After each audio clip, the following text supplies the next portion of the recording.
Lately, I've been having the same dream. I find myself on a train, rolling through a rural area I've never seen before. The train is an old steam engine, a model I've never personally seen before, and is probably not running anymore in real life. It's a relic straight out of the diagrams from the American history books from back in my college days. I sometimes wonder to myself if I'd appreciate the antique train if I'd paid more attention in those classes. Each night, I find myself in the same seat, row 4, in a car illuminated by a flickering light. Fellow passengers fill the seats, a mix of faces before me, beside me, and behind me. The car should be bustling with the chatter of a full journey, yet an unsettling stillness hangs heavy, like a somber funeral gathering. Throughout all my dreams, I can't recall hearing a single peep from anyone. An unspoken divide permeates the atmosphere, a cavernous silence that keeps everyone isolated in their own bubble. Even my attempts at small talk with the man seated next to me are met with complete indifference. His empty gaze is fixed on some distant point, unresponsive to my presence or words. The silence within the train is so profound that I can distinctly hear the conductor's stopwatch ticking and talking away the seconds. But this conductor, too, is only a silent sentinel, his face stern and deathly, his presence evoking a strange sense of foreboding. Everything about the train has an eerie quality. I know it's a dream, and that dreams are sometimes incomprehensible, but it's hard to shake the unease. The fact that I can lucidly dream also adds an unsettling layer. Usually I can effortlessly awaken at will, even move freely within my dream. And yet, in the many times I've dreamt this dream, I've never been able to leave my seat in row 4, nor rouse myself from the dream. For the last few nights, the train ferried me through surreal dreamscapes. One moment, I was riding next to volcanoes that burned with searing intensity. So bright and fiery hot, they cast a vivid crimson hue across the train's interior. Then, in the next moment, I was shivering as the train rumbled through glaciers that emanated an icy chill that seemed to seep into my very bones. And past the glaciers was a dark woodland, whose towering trees seemed to whisper secrets that sent shivers down my spine. But a few days ago, the train abruptly halted, and the conductor's voice resonated through the carriage. "We have arrived at Glutton station."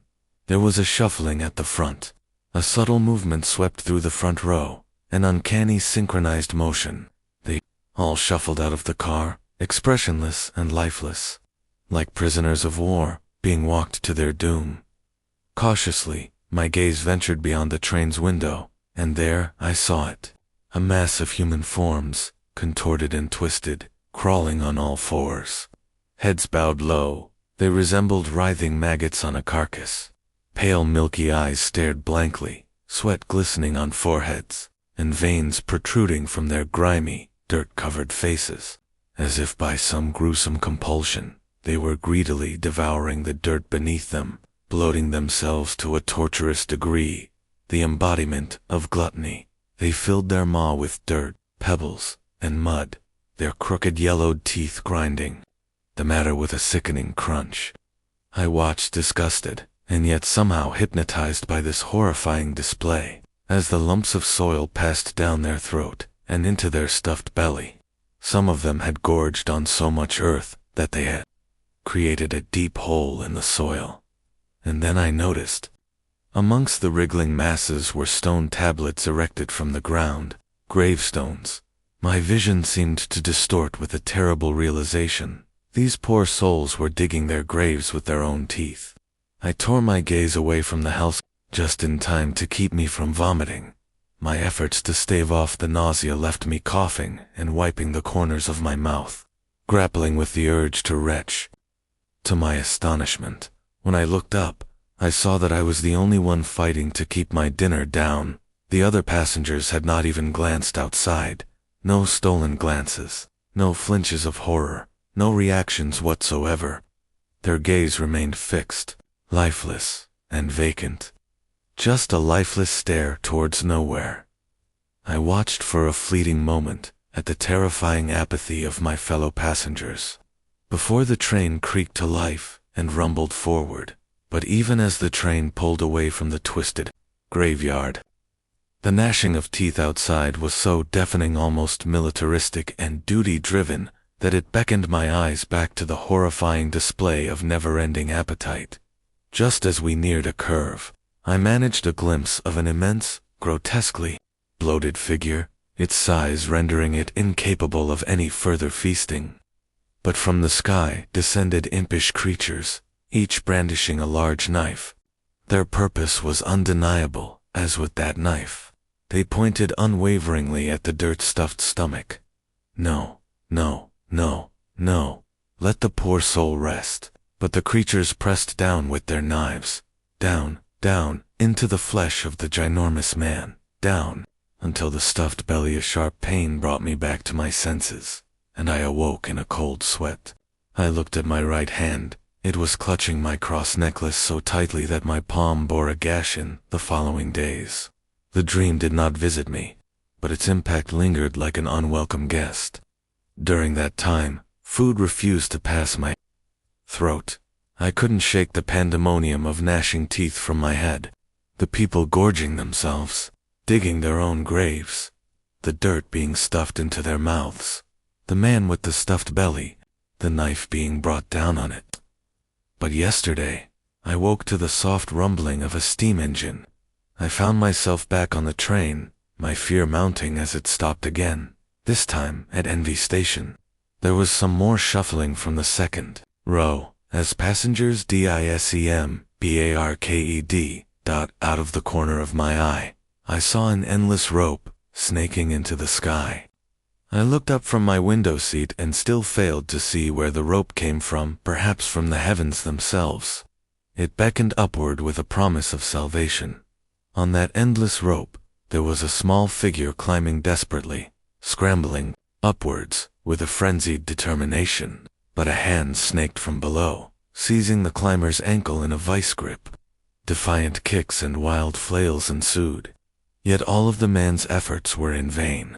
With a gut-wrenching scream, the man was pulled back down, swallowed by the mass of humanity below, as swiftly as the unfortunate climber had been pulled down. Others clawed their way upward, eager to seize the lifeline, but they too were promptly dragged down, and now those that dragged them down scattered up, only to be promptly pulled into the writhing mass below. Up, down, clawed up, clawed down. Each figure, each straining to climb upwards, each desperate to pull the others down. As I nervously peeked at this sickening cycle, my heart raced as I fought to wake myself, desperate to escape this twisted derp. Cap, come on, get up, wake up, wake up, wake up, wake up. I screamed at myself, pinched my cheeks, clawed at my forearms, pounded at my temples, my very soul straining against the iron grip of the dream. But the train journeyed onwards. No, no, stop, please, I beg of you. Lord, help me. But despite my fervent efforts, the conductor announced our arrival at the next station. We have now arrived at Luscious Station. I briefly glanced up as the row in front of me stood up, exiting the train with somber expressions. My eyes followed them outside.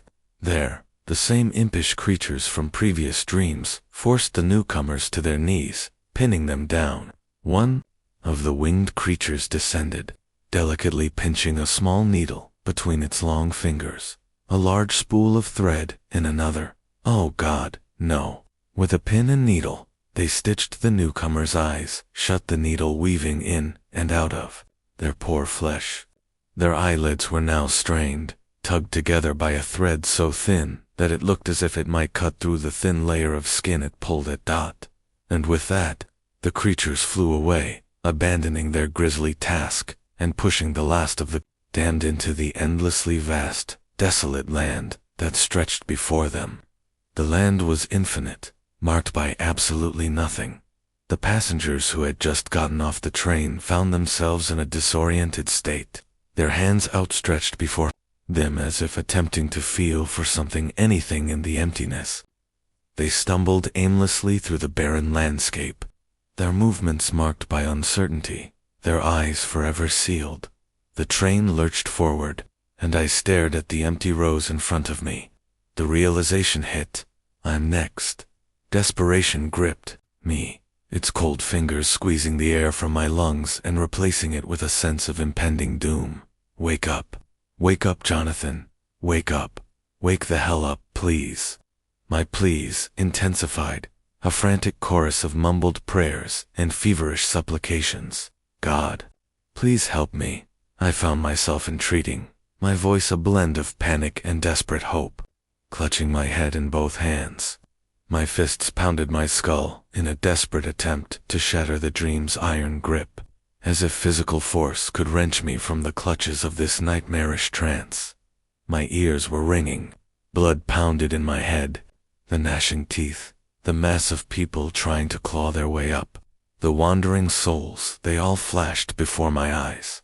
What had I done to deserve this? Is it the homeless man I failed to bless? My small moments of dishonesty?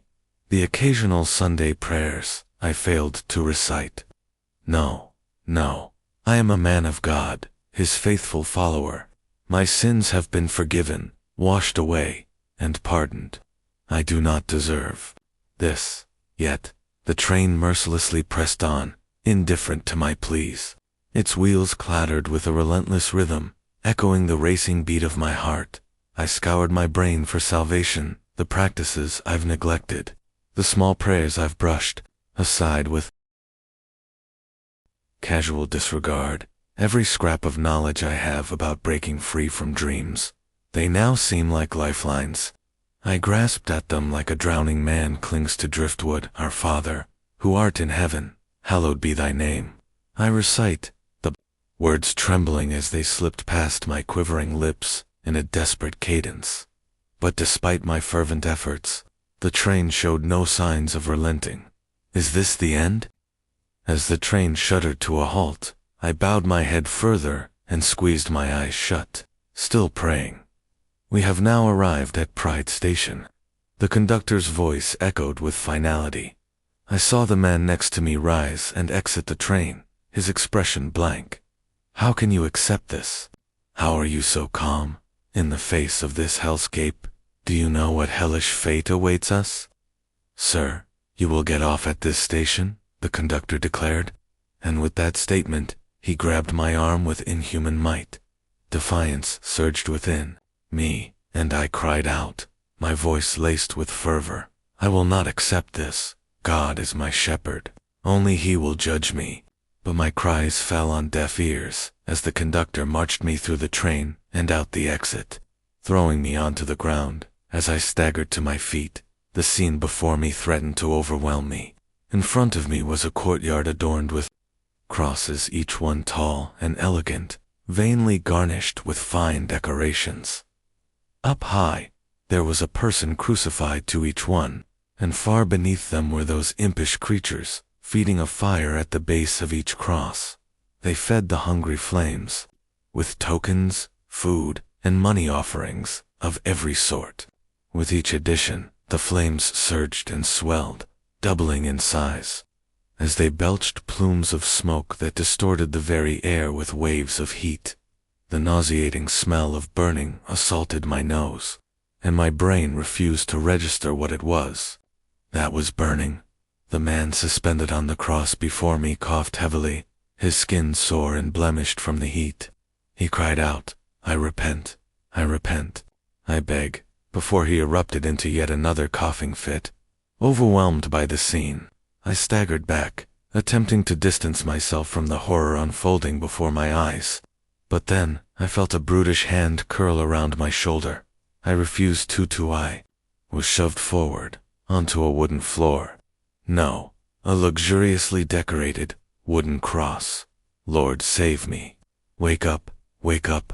Impish creatures on either side of me pinned down my arms, holding them in place.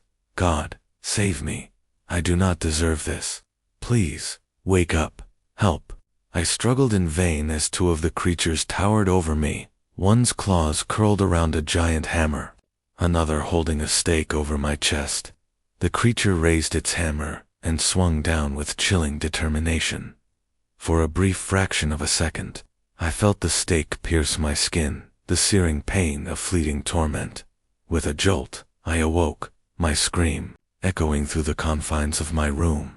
My hand was bloodied, fiercely clutching my cross necklace.